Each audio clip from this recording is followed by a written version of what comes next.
Assalamu alaikum warahmatullahi wabarakatuh. Welcome to Self-Love Your Birthright 6-week live course with myself, Raisa Kiwala, and Khadija Al-Kador. I am really excited to have you guys here. I'm tickled pink actually inside that you have trusted us with helping you and guiding you and being your mentor along this journey. And we take that seriously, and we are going to do our best, inshallah. So I'm going to start sharing the screen here.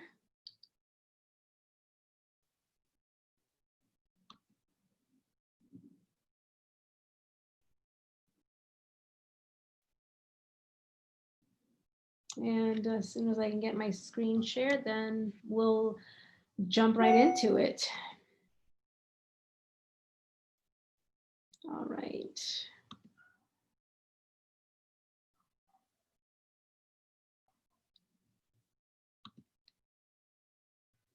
Okay.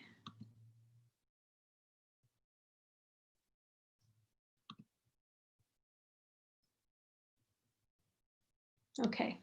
So what I'm going to do is I'm going to go ahead and get started with what I wanted to teach you today, what I wanted to share with you.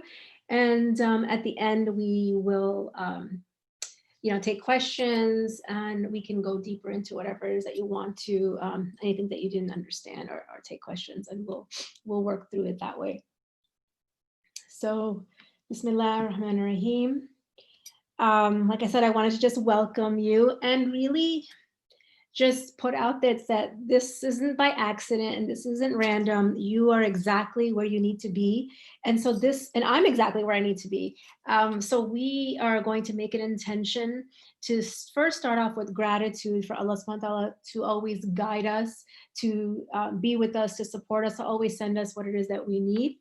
And then to set our intention of why we joined this program and what we're looking to gain, and really just set the intention of why you're here and why you've invested your time and your money and your energy and your presence here, right? Really is to reclaim and return back to our intrinsic state, our fitra. So today is our first session, and what we're talking about today is this powerful awakening of understanding how we psychologically operate. And so what we're going to learn is how our God-given privilege and power of thought creates our human experience rather than circumstance, situation, what people are doing or saying, contrary to belief. We are going to learn about how there is nothing that we really have to do in order to step into that understanding and to understand the power of our thinking, right? Learning also that what we're experiencing, we're having a spiritual experience, and how that works, rather than anything other than a spiritual experience as we're going through life, and really being able to awaken ourselves by understanding how the relationship with yourself works and how it dictates every part of your life, how we operate as human beings, as the sophisticated creation of Allah, of the heart, the mind, the soul, and the physical body that's a marriage of the physical and metaphysical and the energy that they carry, right? So we are a soul that never dies, and we are always connected to our Creator in all parts of life on this earth and beyond. So let's talk a little bit about our fitra, right? So we have mentioned this word a little bit, and I want to really just make sure there's an understanding of our fitra, what it actually is. And if you Google it, look it up, it's for Muslims, we believe that that's the state that all human beings are born into, right? Pure, innocent meaning like our original disposition is of goodness, of one that is always gravitates and connects to the oneness of God. And our fitra is to be connected to the one who made you, to the one who owns you, the one who protects you, provides for you, and really just to be connected to that source at all times.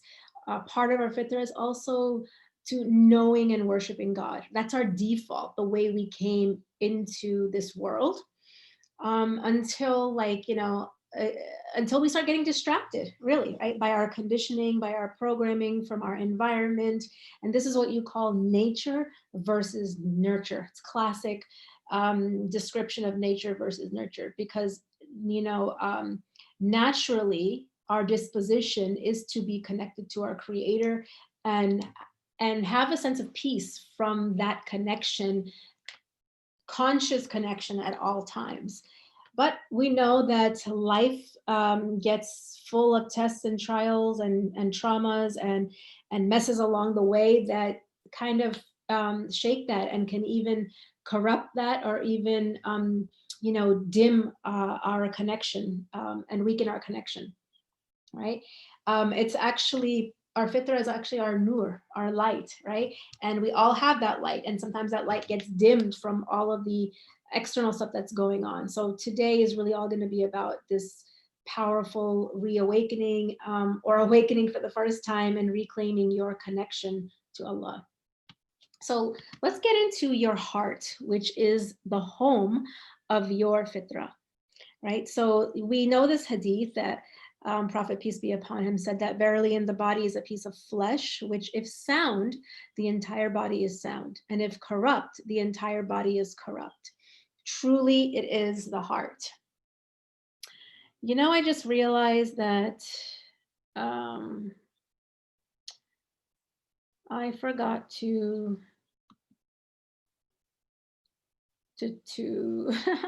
I forgot to share this in our group. So let me just do that now. I'll just take a little pause and I'll do that. Hold on. Sorry about that, guys.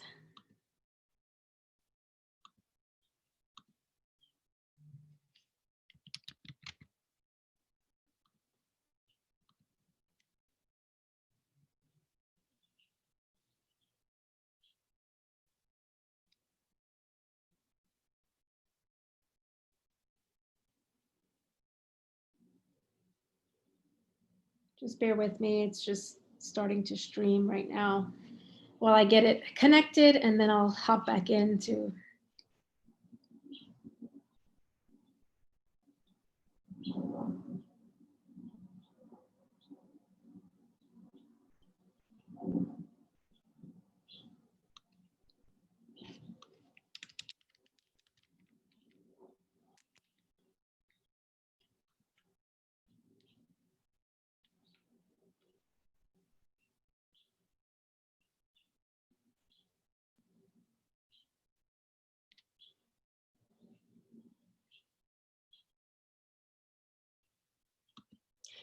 All right, sorry about that interruption. I'm going to go back and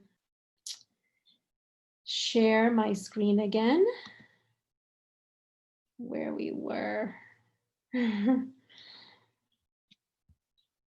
all these moving parts in trying to put everything together. Let me.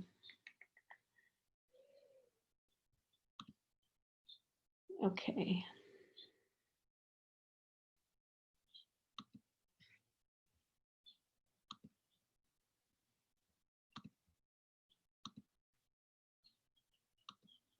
Okay, so as I was saying before I realized that I didn't start sharing it in the group, was that our heart is the home of your fitra, right? And we're familiar with this hadith that the Prophet, peace be upon him, said that verily in the body is a piece of flesh, which if sound, the entire body is sound, and if corrupt, the entire body is corrupt. Truly, it is the heart. We've all heard this before, right?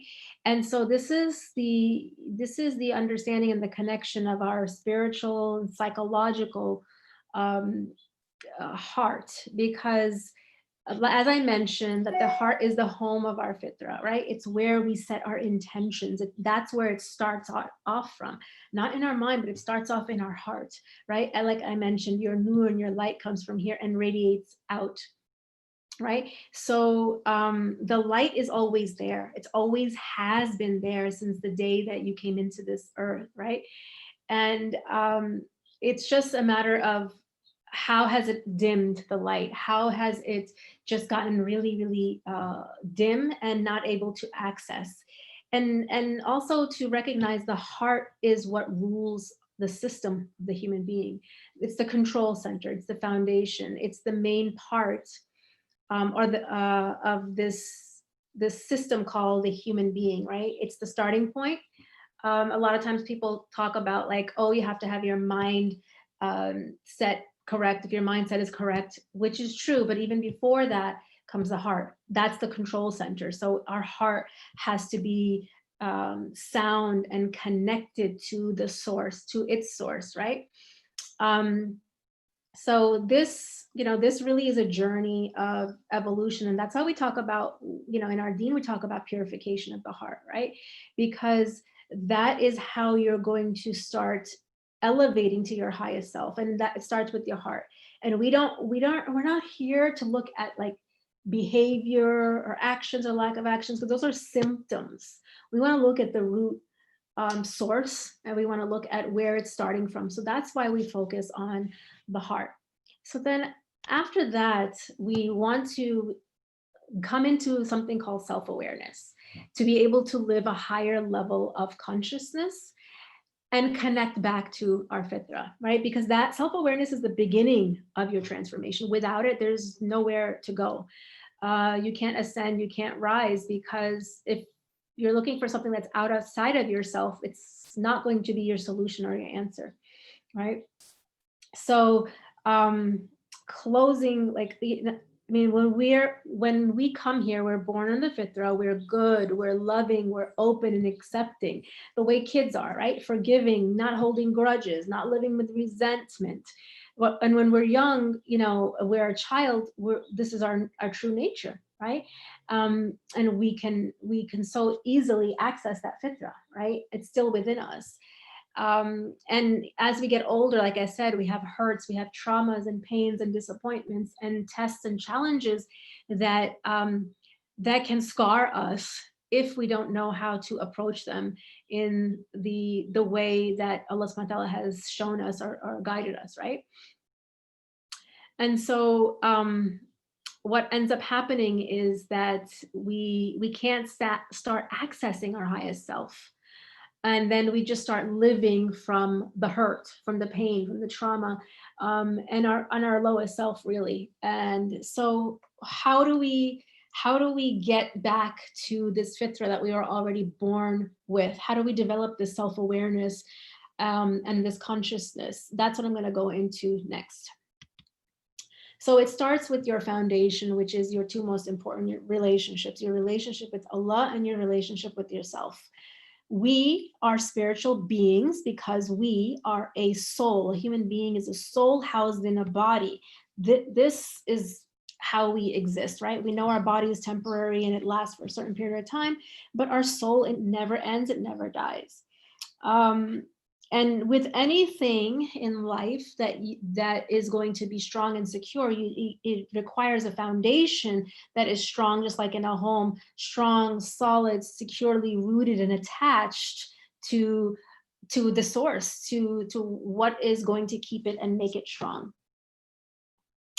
And we want something that is not going to,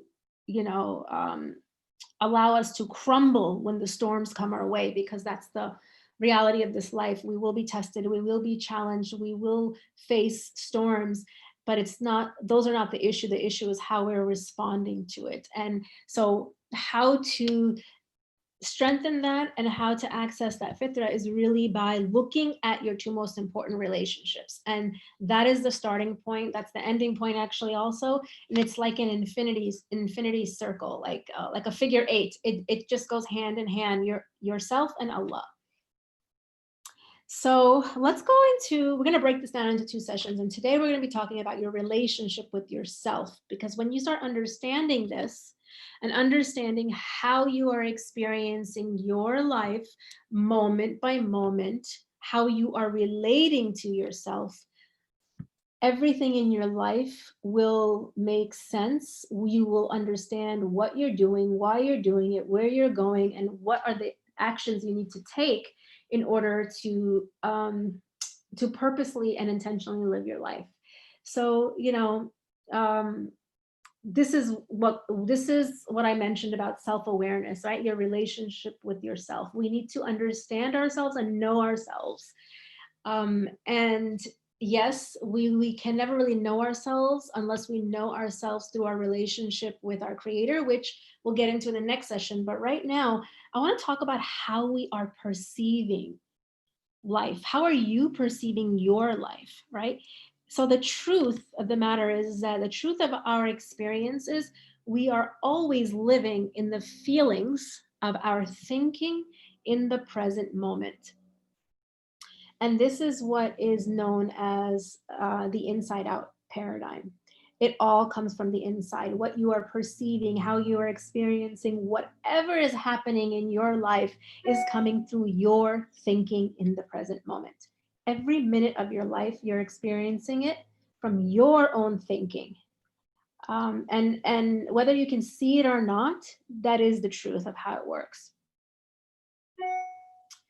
And what that is really like, I'll break it down a little even more.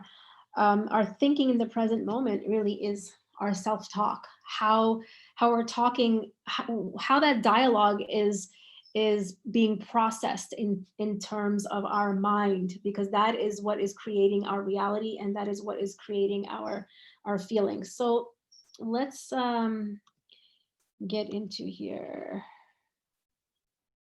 Oh, okay. So I guess my slides are not showing in Zoom, huh? Let's see. Let me see what I can do here.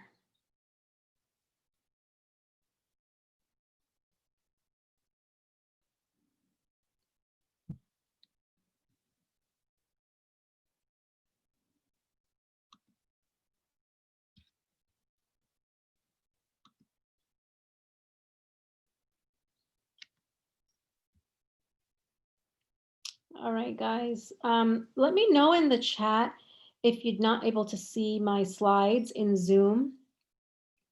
I want to see what I'm doing here.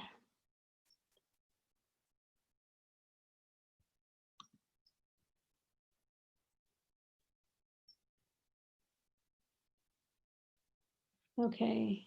Whoever is on here in the Zoom room, please let me know if you can see the slide on your screen, the truth of our experience. Let me know if you can. All right, so we can see it in the Facebook group, but it's just coming up with your face and in the Zoom. Okay, let me try something else again. Let me try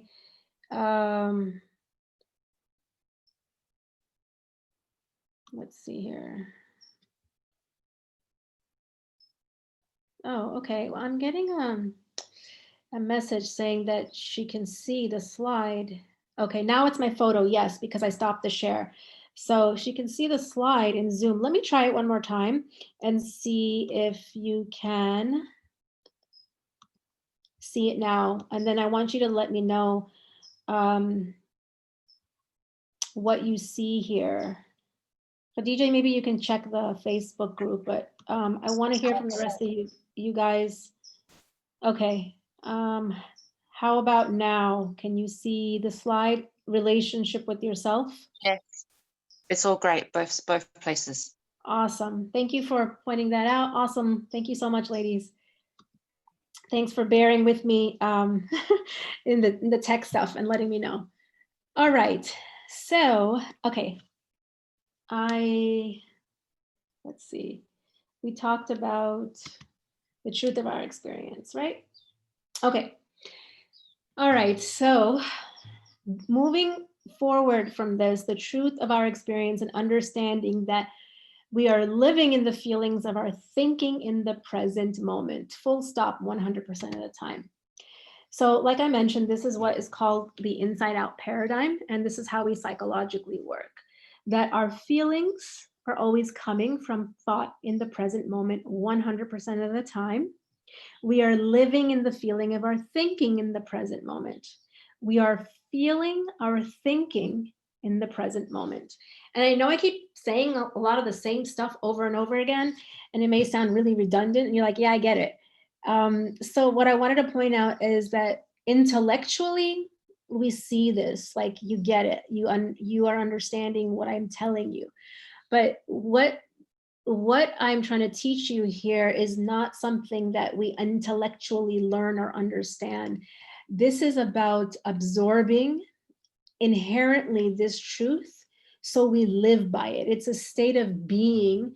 And our whole life, honestly, we've been conditioned that when people say something, we feel something and we believe that it's because they said this or they did this. When we lose our job, we believe that losing the job is what's causing us to panic and have anxiety.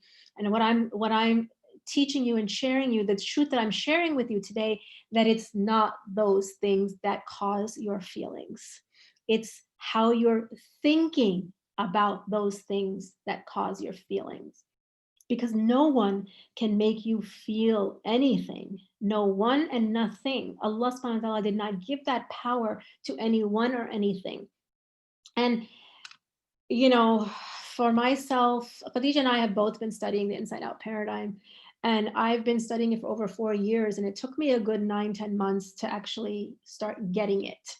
Because I was like, yeah, I know that. But I just wasn't able to see it. So what I want to tell you is that be patient with yourself, because this is something, maybe you might have seen it or heard it, but understanding it, absorbing it in your heart, and embodying it, living from it, is something that takes time and consciousness, insight and awareness, because we haven't been conditioned this way.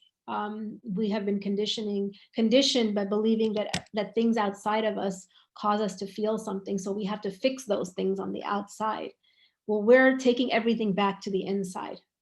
And here, what I've kind of laid out is that we have thoughts around something, and then that creates our feeling, and then that creates our behavior, our action, or lack of action. And I'll break it down even more. So what is thought? Thought is something that's a neutral entity, but it's a divine gift and a spiritual power given to us by Allah. And all of our feelings come from the way we use this gift, right? The God-given power of thought and how you utilize it in the present moment, which is your thinking, it shapes your reality and your experience of life. So we're talking about thinking in the present moment, because that's the only place that life exists. We're not talking about what you thought before, what you may or may not think in the future, because nobody knows what you're going to think in the future. We're talking about how you're thinking in the present moment about whatever the subject is creating your feelings. And part of that includes your self-talk, right? The self-talk that's happening in your mind, it's usually very, very, not quiet, but it's very, very intimate, right? It's between you and yourself. Only you know the self-talk that's happening. And there's times where we don't even know the self-talk that's happening. And that is what's called subconscious thinking, or subconscious beliefs that have been ingrained, or things that you're not even aware of at the surface level yet. And we'll talk about how to start becoming more conscious. So this is, we can use this gift to really, it's a form of empowerment, that we have the power to think the way we want, right? Allah subhanahu wa ta'ala has given us that. And a lot of what we experience in when we're feeling off track, and when we're stressed out, we're having anxiety, where everything is going up in flames, we have a lot of, or even when it's not, even when you're at rest, how much thinking do you have in your mind like racing thoughts, you know, mental fog, just thinking and overthinking that is cluttering your mind. And what happens is that when your mind is not clear, you're not able to see the spiritual guidance that is part of our fitra. I like to call it GPS, your God protection system. And and that's what insight is. Insight is Allah allowing you to see what it is you need to see for your life, right? Because we know that there's learning and there's growth via hindsight, right? That is learning from your past. But there's also something called insight, which allows you to learn in the moment as you're navigating a test or a challenge, in knowing what is the right thing to do, rather than it's not that aha. It's like, oh, I get it. I know what I need to do with crystal clarity. Like, and having that crystal clarity, it moves you to the next step in the process, or what is the right thing for you to do, what action for you to take. Because when we're in a mental fog and mental clutter, we don't know which way to go. And that keeps us stuck. So, and one of the teachers of the Inside Out paradigm, he says, insight is what occurs when our ego collapses over a particular subject, which is so true, right? Because remember, I told you that um, it's not the subject or the thing that's causing you to feel a certain way. It's your thinking around it. And if you're having thinking that is coming from a space of your nafs or your ego, anywhere, any type of train of thought of fears, or guilt or shame or anything that has to do with that, that is what's called ego thinking, right? Or nafs driven thinking, that comes from your own conditioning. So when the ego falls down, then you can start to see, then you have space in yourself to see the insight that Allah subhanahu wa ta'ala sends you. And I know this might sound like a foreign language, because it may not have been something that you heard before. Just bear with me and we're going to go through the step by step. And insight is also, you can call it basira, you can call it your wisdom, and you can call it, like I like to call it, just guidance, that Allah talking to you through your connection to Him, because we're always connected to Him. It's just we lose sight of that in the frenzy of life. And the insight, it comes on Allah's timeline, when Allah feels is right for you to see what it is that you need to see to keep moving forward. And sometimes that means that you have to go through certain challenges and experiences in order for you to be ready to receive what Allah is trying to teach you, show you, and guide you with. Okay, so this is actually what the missing link is, that a lot of counselors, therapists, and even sheikhs, like they don't know this knowledge or have this understanding to be able to share this part of our human experience, right? We all know that what we should be doing. We all know we should have tawakkul. We all know we should have taqwa. We all know we should rely on God, right? But the how is the part where that gets lost. And this is what understanding this is going to help you in the how can you live with reliance on God, knowing that He's got you and got your back in every situation. So you're not experiencing anxiety or overwhelm. And this missing link, the thought, like I mentioned, it's a neutral entity, right? We are the ones that give it life and flavor by the lens that we look through. So our thoughts get filtered through our lens, and that lens comes from what is sitting in our heart. Remember I talked about the heart earlier? What is sitting in your heart? Is there anger? Is there frustration? Is there is there hurt? Is there pain? Is there betrayal? Is there disappointment settled in your heart? Because if that is there, then the lens that you are filtering your thoughts through is going to be coming from there. And that is the connection between the heart and the mind. That is why we start with the heart. And understanding that how we are experiencing our life comes through thought in the moment around that subject, not because of that, but our thinking around that subject. And our thinking is affected by what's sitting in our heart, because that is the control center, right? Because we are thinking and feeling beings at all time. Thinking and feeling is how Allah subhanahu wa ta'ala created us. So we cannot experience our life without this power of thought. And this is what is actually going on. Even though you may not have heard this before, this is actually what's going on internally for us. So our psychological truth, like I mentioned, we are spiritual beings having a spiritual experience. How we psychologically function is our feelings are always coming from thought in the moment.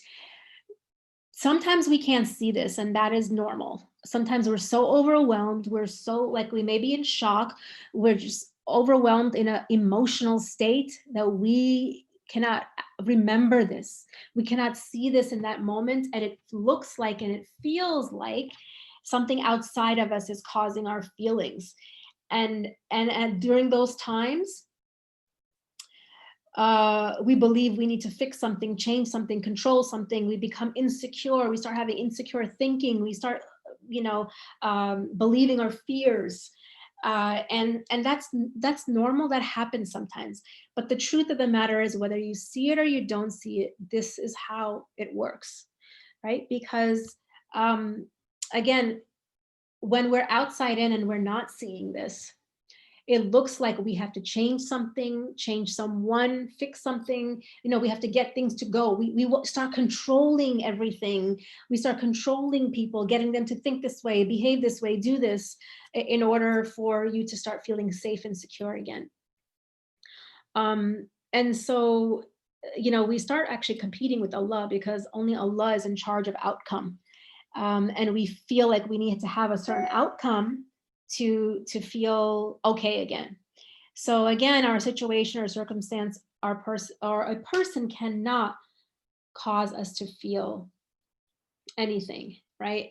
We always have to start with ourselves first. How we're experiencing life moment by moment is coming through our thinking, our perception, and our reality. How we interpret and how we process everything happening outside is coming through our internal world.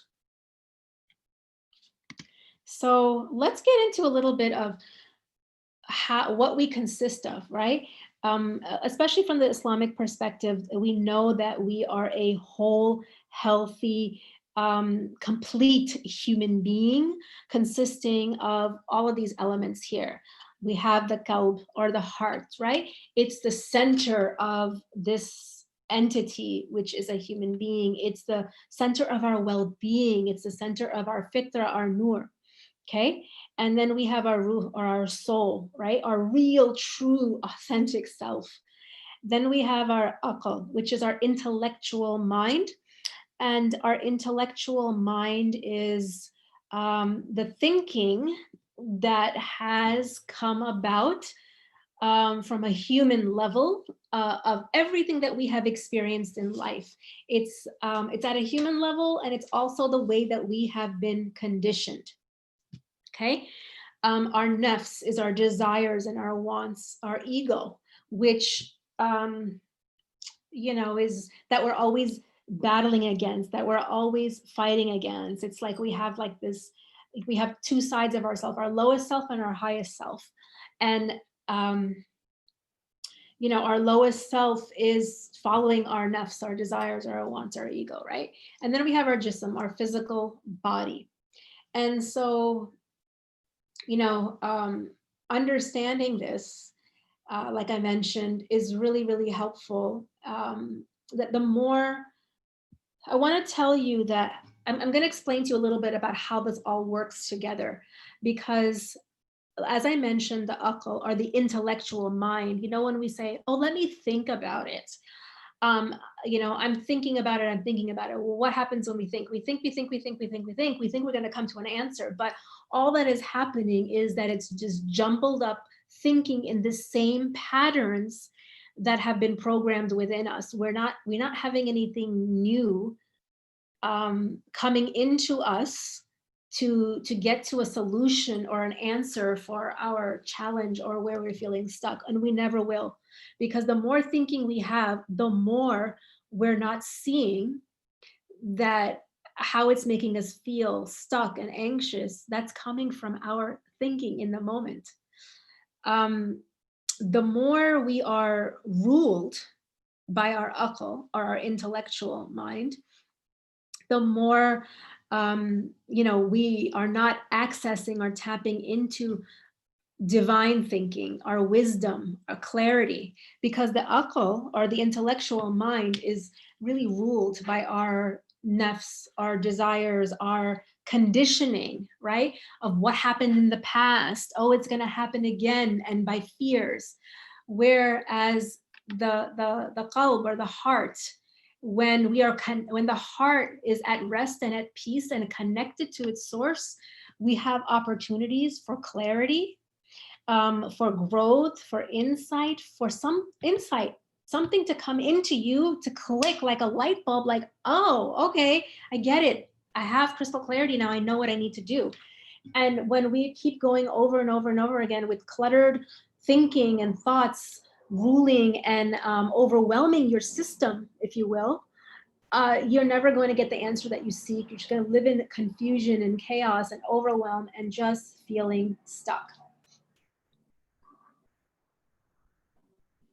And it's very easy to fall into following our ego, believing in, oh, I'm feeling this, so I need to act on it, right? It's because we know that we don't want to act on our feelings to drive our behavior, right? We want to act on what is right and pleasing to Allah, what is right for us and pleasing to Allah at the same time, because it's very easy to act on our feelings of anger, frustration, sadness, heartbreak, even like overwhelm, right? And believing that that's telling you something, that is telling you and guiding you to the truth, is incorrect, because our feelings are only telling us our thinking that's going on underneath. Feelings are only telling us the quality of our thoughts, and that is it. Feelings will only tell you what you're thinking in the moment. So if you're feeling frustrated, you can trust and know that you are having frustrated thinking underneath going on. You may not recognize or understand it, but you can believe and know and trust that, all right, I'm stressed and overwhelmed and frustrated. I have a lot of chaotic thinking going on right now. We can start with that. And so, I wanted to just show you how the connection between the heart and the mind is, and understanding that what is settled and sitting in our heart is going to affect how we think about things, what we've been conditioned with, what we've experienced in life before, beliefs that we have grown up with that have been ingrained, live in your subconscious, and they run and they rule you until you are awake and you understand and you recognize, what is it that I'm doing? Why am I doing it? Why have I always been doing this? And I actually have a choice in how I want to live my life and how I want to show up. So I want to go deeper into, I want to just get back into, like, we talked about our fitra, and I talked about like all the different parts that make up the human being, right? And that we already are whole and holistic. We're not broken. We don't need fixing. We're perfectly imperfect as is, as Allah subhanahu wa ta'ala created us, right? And knowing and understanding that you don't have to take on the beliefs, or you can counter and challenge the beliefs that something's wrong with me, I'm this, I'm that, all of the negative self-talk, and I need to be fixed. No, you don't need to be fixed. You just need to understand yourself, and go through this process step by step. So I want to really hone this in. Where are our feelings coming from? And I'm going to tie it all together in just a moment.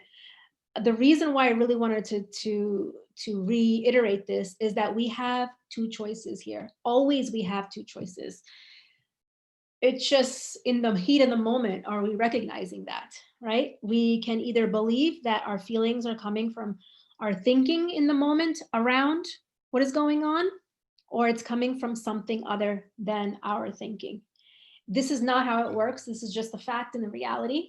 When we start believing that, when people have a certain opinion of us, or when people say something about us, or when we're in an argument with somebody, that they are the cause of our feelings. No, they are not the cause of your feelings. How you're thinking about what they're doing or what they're saying is causing your feelings. And this totally empowers you, because you have a choice. You have an autonomy. You have agency over yourself. Because as soon as you believe that something or someone is causing you to feel a certain way, then that's it. You're out of the equation. You're out of the picture. And then you're just reacting like a firecracker in the way that you've been conditioned, or programmed. And I'll get into that, how that works, the way you've always been reacting. And that just keeps you a victim, keeps you playing small, keeps you not accessing your true authentic self that Allah subhanahu wa ta'ala created.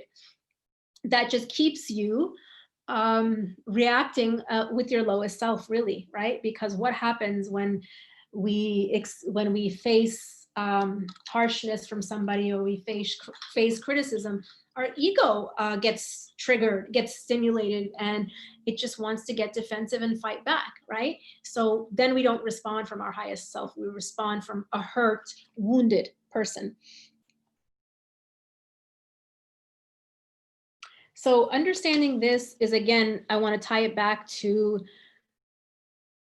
when we're in this feelings, we do not want to act or respond from this state, because that will lead you into a vicious cycle and cause more of explosion and chaos. It will not lead you to tawakkul. It will not lead you to doing what's right for you and feeling good about how you're moving forward in life.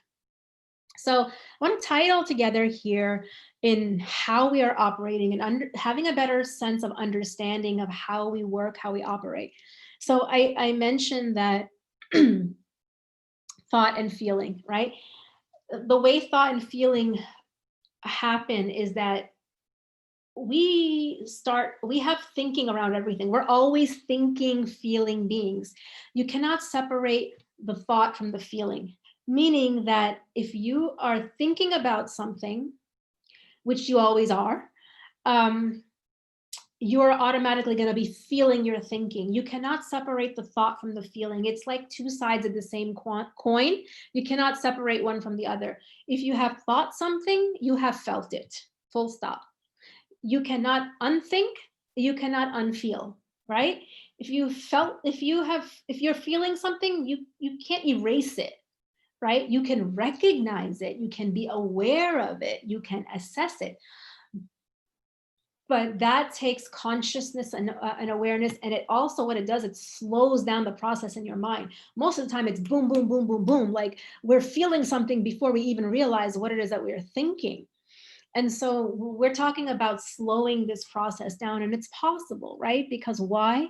Because thought and feeling, we can't change that. Like I said, you can't unthink something once you've thought it. And once you've thought it, you have felt it. Can't change that there. So your feelings is what brings about your action or your lack of action, whether it's procrastination or avoidance. It's what brings about your behavior. Okay, so and then once your behavior happens, then there's an outcome from that. And you can't change that either, because remember, who's in charge of outcomes? Only Allah. So let's say that, we're talking about a relationship, let's say with your parent, and your parent is telling you something that triggers you, and you're feeling annoyed, let's say, right? Annoyed, upset, irritated, right? So you're feeling that. Underneath that feeling, there is thinking that's going on.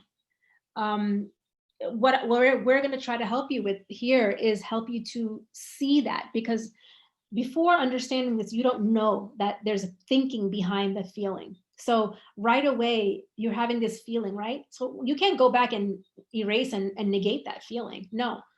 We don't want to squash down avoid or suppress feelings here either, because that also causes problems. So parent says something, no matter how old you are, it irritates you, it triggers you, you're annoyed, you're frustrated, and automatically you say something, right? So this is the behavior we're talking about. Well, before the behavior, if you're conscious and you're aware of what's happening before the behavior, you have an opportunity to stop yourself, to consciously recognize, how do I want to respond here? And again, this happens in milliseconds when this is actually happening. But when you absorb this understanding, you'll see how you'll be able to choose your behavior, and you'll start choosing differently than how you have been reacting. And so when you say something to the parent, and that there will be an outcome from that, right? Or there will be a implication or a consequence, right? Your parent will get mad, or they'll say something, or whatever, right? So we can't control that outcome either. And if you choose to respond in a different way than through your irritation or through your frustration, you choose to keep quiet, number one, or you choose to respond in a different way because your conscious awareness thinking, awareness of not only yourself but awareness of Allah is visible. You're able to access that. You're going to respond and behave very differently, and that will lead you to a different outcome. And what we've been taught here is that we always want to change outcomes, we want to control outcomes. Outcome has to be like this, and we do work so hard to get an outcome. And that essentially is competing with Allah. And we're never going to win that. We're never going to prevail, because only Allah's plan and outcome prevails. So the only place that we have opportunity for change is through our behavior. We can't control or manage behavior or control our thinking either. We can recognize, be aware and conscious, and reflect on our thinking and choose differently, right? And we'll get into that later. As your understanding deepens in this, you'll be able to assess in those seconds. Oh, okay, well, I'm thinking this and I'm about to say this, but is that really the best way to think about this? Is that the best way to approach this? You'll be able to slow that down. And I'm saying that that's because I experienced that. And the example I gave you is a very real example for myself. This is why we don't act on our feelings, because our feelings are just indicating our thoughts, and we're just living within ourselves.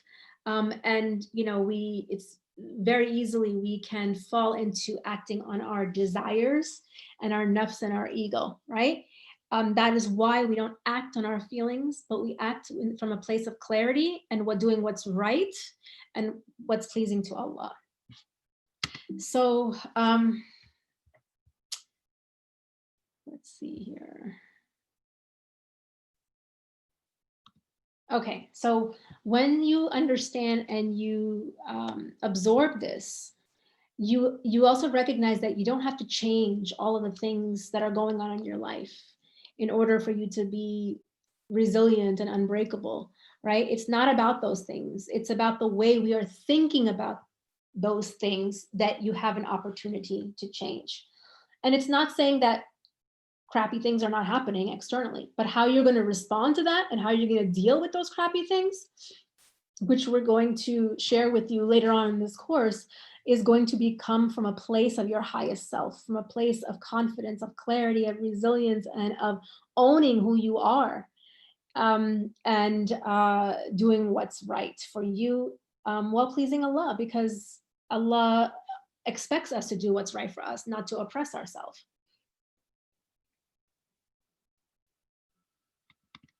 So what I wanted to get into here is really, what do I mean by subconscious programming? I keep using that word programming, conditioning, right? And what I'm referring to here is the first 7 years of a child's life is when everything is absorbed and programmed into your subconscious. How you respond to anger, to frustration, to fear, to not feeling safe, to feeling alone, to feeling unsettled, all of that stuff.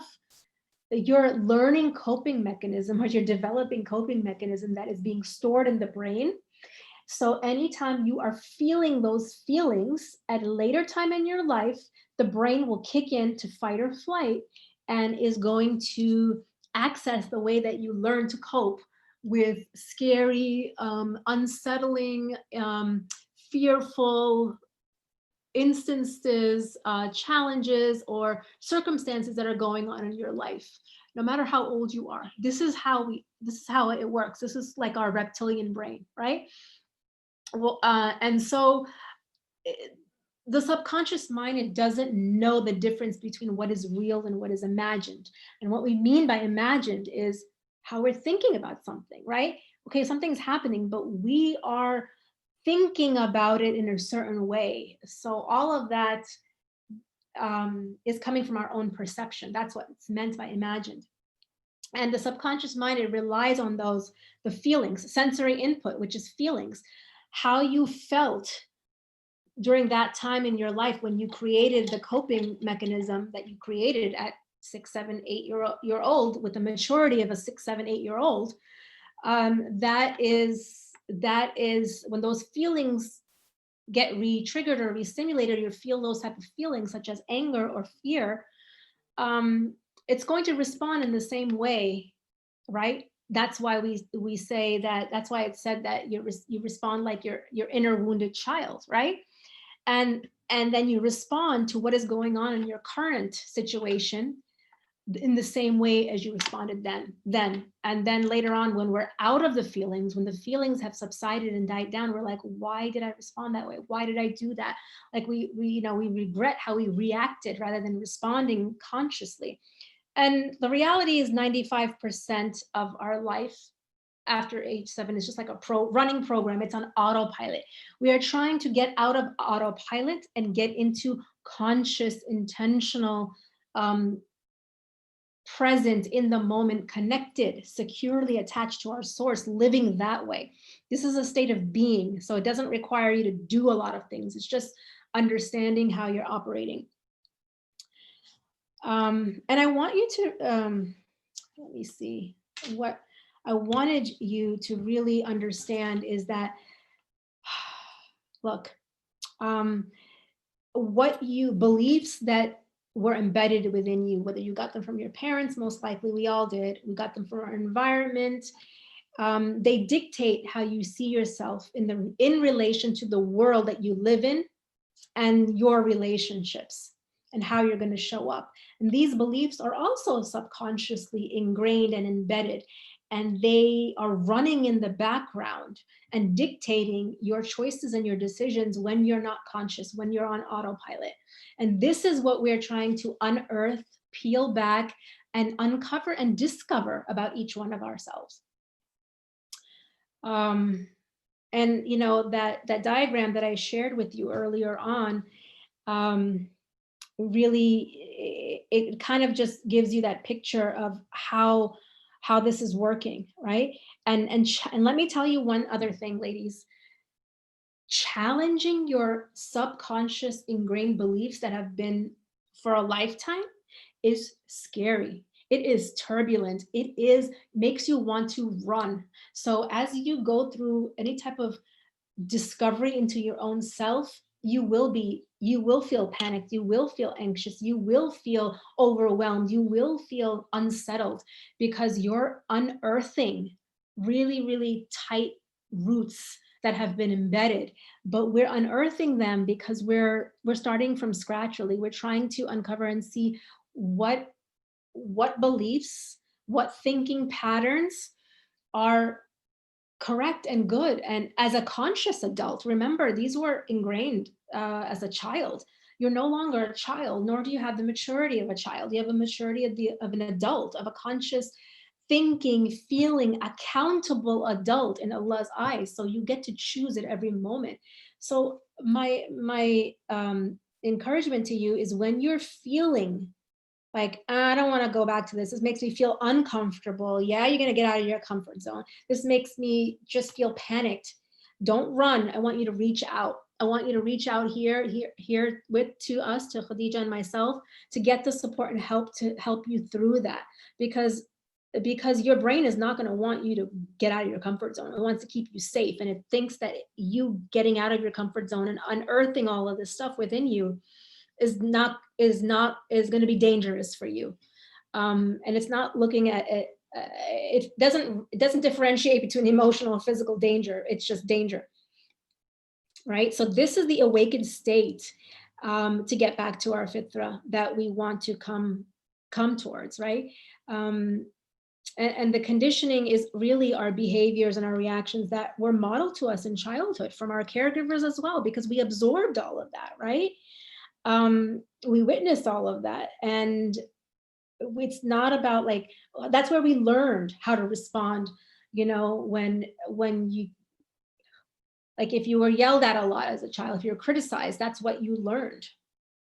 And so it's very encouraging though, because we always have a choice. You may have heard that before. You have a choice, and you have an opportunity to create your life the way you want it to be, the way Allah subhanahu wa ta'ala created you, not by your conditioning or the circumstances that evolved throughout your childhood or throughout your past. So I want to really leave you with, and I want you to know that you are always okay, even when you don't feel okay. All right? Because your feelings are just telling you what your thoughts are. And you're always okay, because Allah subhanahu wa ta'ala tells us in Surah Baqarah, verse 286, that He will never give us more than we can handle. So that's the promise of Allah, that no matter what you're going through, you're okay. No matter what you've been through, you are okay. No matter what you might go through coming up in the future, you're okay. And when we're not feeling okay, it's just we're not able to see it in the moment. That's all it means. And just recognizing that Allah does not burden you with more than you can bear. And so I wanted to really just to let you know also, is that as you're understanding yourself and awakening yourself, it's not about changing your mindset, controlling your mindset. Again, we have to start from the root sources, right? And we start with the heart, then we go into all different parts of our system and how we operate. But don't believe that this thinking, you have to change it, fix it, control it. You can't. Like I said, once you start thinking a certain way, once you recognize that, first of all, number one, that you do think, and your whole experience is created that because you do think, and then what it is, how you're thinking about something, then it gives you the opportunity to make those shifts. And there is a way that you can navigate all of your life circumstances and situations with peace, with contentment, with resilience, with tawakkul. And that is from this verse in the Quran that Allah subhanahu wa ta'ala has told us, right? And we have all heard this. The scholars have told us, the sheikhs have told us, right? But how? Like, how do we live this? This is what this understanding will help you to embody. We know this, but intellectually we know this, but we haven't absorbed it. It's not inherent. It hasn't settled and been ingrained in our heart, because when it does, at every moment, we're consciously recognizing that we are connected to Allah, and that Allah is always guiding us, right, through our thinking. And I mentioned insight earlier, right? Which is a beautiful thing. This is how, when people say, I'm working on it, or, I'm working on my growth. Well, it's not you that is going to give you what it is that you need. It's not going to come from your it's not going to come from your human beingness, the growth that you need. It's going to come from guidance from Allah. Whether it's people He sends, whether it's a book that He directs you to, whether it's a course, whatever it is, whether it's direct transmission from Allah to you, that He inspires you with something, that is where growth and evolution comes from. Because this type of growth, only like someone telling you what to do will never grow you. You have to see it and know it from within to have the conviction on it, right? And that comes from Allah. And you don't have to do anything to have this, to get this. That's another one of my points, is that it's your birthright to have connection, solid, secure connection to Allah, to have a clear mind, to have the wisdom that Allah subhanahu wa ta'ala is guiding you with this and blessing you with, to be able to trust yourself and to trust your intuition, because you can recognize the difference between intuition and the difference between feelings. Feelings are just indicating your thought in the moment. Intuition is a deep, embedded knowing in your soul. And so, there's lots. What I shared with you is, I try to pack in a lot. I know it may be intense and overwhelming, because this is what I have learned. I've kind of condensed it over 4 years into 1 hour session. And I just want to leave you with outcomes. When you really understand this, when it's absorbed and embedded and it starts becoming the way that you live your life, these are the outcomes that happen from this understanding, your connection to Allah, your heart and your mind, this God protection service that I've coined, right? You start stepping into that, right? You're able to really look at the condition of your heart and getting out of the chains of your ego, right? You're able to access your intuitive thinking and have insights. You're able to be yourself and not conform to others' views about you or for you, and not be in the state of confusion. You're not affected by divorce stereotyping or any type of stereotypes, right? You feel secure in setting limits and boundaries to be able to say no clearly, firmly, confidently, without guilt. Where you want to and need to say yes to yourself. You're able to have taqwa, which is God consciousness. You're able to have yaqeen, which is having that conviction and certainty in Allah being by your side. You're able to have inner peace. You're able to access your innate resilience. You don't have to build it or grow it. You're able to just access it already there, placed within you. You're able to be patient, and it doesn't take any effort, right? You're able to have this connection to Allah and more clarity, be less overwhelmed, have less anxiety and stress, and really be able to have the clarity and confidence to make good, sound decisions for yourself, because you know what you're doing is right for you and it's not displeasing to Allah. And also, it also leads to being able to value and honor and respect yourself as a creation of God, and to have the compassion that you deserve because you're a servant of God, to have self-kindness and self-esteem and self-love, and really to transform yourself effortlessly. And as I come to a close, I wanted to let you know that I know that this was really a lot of information, and I really just want you to let it settle. Don't have to try to process it all, just let it settle quietly. And there is a workbook in the Facebook group in units, under units, and those are reflection questions that will help give you more insight into your own self, help you kind of process this information that I want you to take a look at and do between now and our next week. And we're going to share that in the Facebook group. And perhaps even listen to this recording again while you're just let the words settle within you. You don't have to figure it all out now, because that can feel even more overwhelming. You don't have to figure this out. Just let it sit and let it settle. And remember that if you're feeling overwhelmed, stressed out, please reach out, and do not run, because your ego is going to want you to run when we start doing this type of work, because like I said, it can be scary. So now I'm going to stop my screen, and we're going to do takeaways and questions. Okay, so let's see. Okay, there's nothing different in the chat, but this is an opportunity for, if you have any questions at this point, to ask them here. You can come on camera, or you can just turn your audio on, or you can type it in the chat. And if you don't, that's okay also. Like I said, there's a lot of information that I shared in this intensive, and it can be overwhelming to know where to begin from.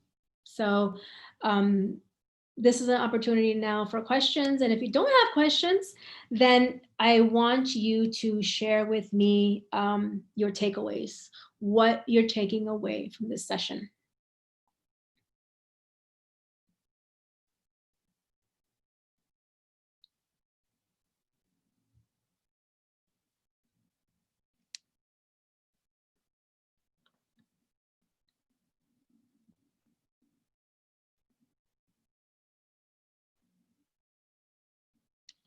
Okay, and if there aren't any questions, and you cannot, if you're having trouble articulating a takeaway, that's okay also. I want you to post your takeaway in the Facebook group. Perhaps, whoever's on the call right now can share if this is what you expected, if this is what you anticipated, or what did you expect?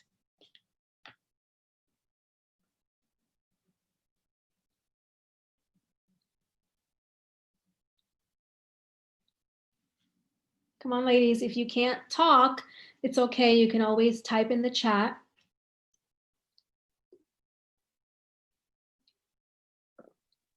Assalamu alaikum, Raisa. I loved how you, really emphasized the fact that about our ego and the inside occurs, when our ego collapses, we learn more lessons because our heart connects to Allah subhanahu wa ta'ala more. And just that, a lot of the time, my own anxiety or frustration or resentment or whatever state I'm in, that I'm holding on to, that acceptance of the absolute truth, that feeling always comes from fault in the moment, 100% of the time, allows me to then pop back into my more content, resilient self. Yeah, you put it so truthfully and so eloquently, Khadija. I feel like I didn't know that at all until I learned it, and then after learning it, understanding it, and how does this work? And it's like a fall down, get up, fall down, get up, fall down, get up type of thing, in terms of all of experiencing our challenges. So thank you for sharing that. I feel like that is very, very important as well, because otherwise we're just battling our own self.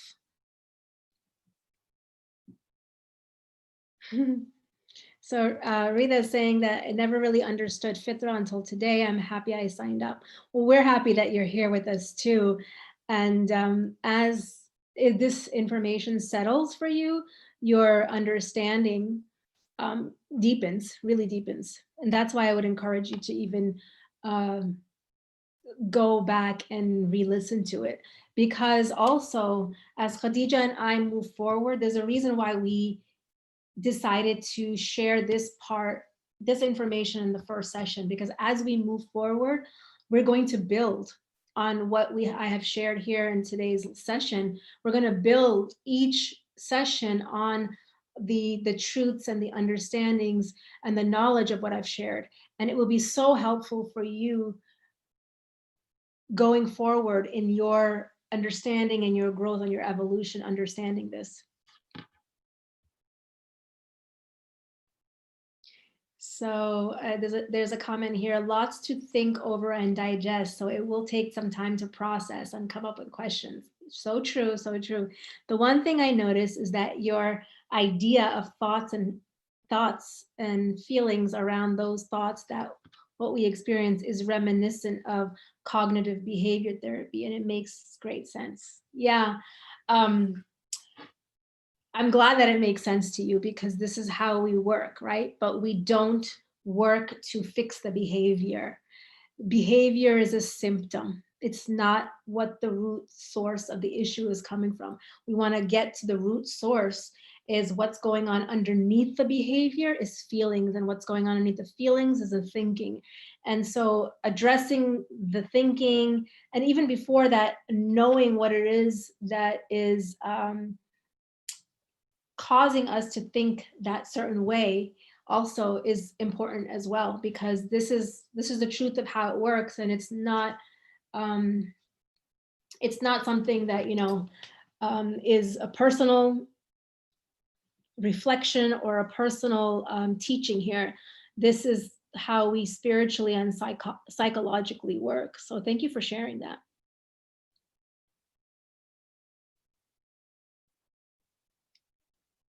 I'm looking forward to you ladies sharing what you took away and what you expected, because yes, like I said, this is going to be the foundation of going forward in everything that Khadija and I are going to be teaching.